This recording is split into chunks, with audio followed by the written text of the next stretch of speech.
तो मैं नीलम चौहान अपने यूट्यूब चैनल पर एक नाच गाना सुनाने जा रही हूँ। कृपया अच्छा लगे तो लाइक करना, सब्सक्राइब करना, कमेंट में ज़रूर बताना कि मेरा गाना कैसा लगा। हमारे चैनल पे ढेर सारा प्यार दुलार देना।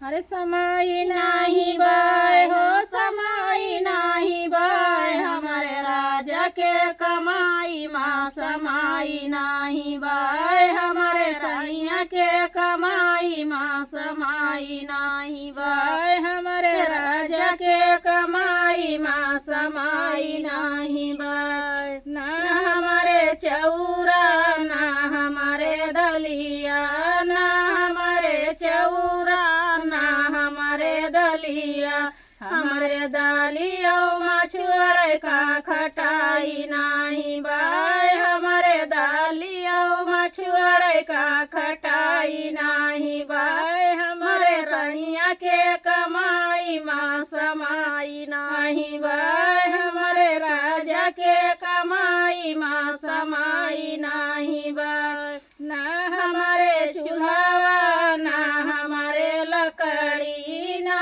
हमारे चूल्हा ना हमारे लकड़ी, हमारे चूल्हा ऊपर का सलाई नाही बाय, हमारे चूल्हा जलावे का सलाई नाही बाय, हमारे राजा के कमाई माँ समाई नाही बाय, हमारे सैया के कमाई माँ समाई नाही बाय। दुई चार बिटिया हमारे दुई चार बेटा हुआ, दुई चार बेटिया हमारे दुई चार बेटा हुआ, हमारे भूइया बिछावे का चटाई नाही बाय, हमारे भूइया बिछावे का चटाई नाही बाय, हमारे राजा के कमाई माँ समाई नाही बाय, हमारे सैया के कमाई माँ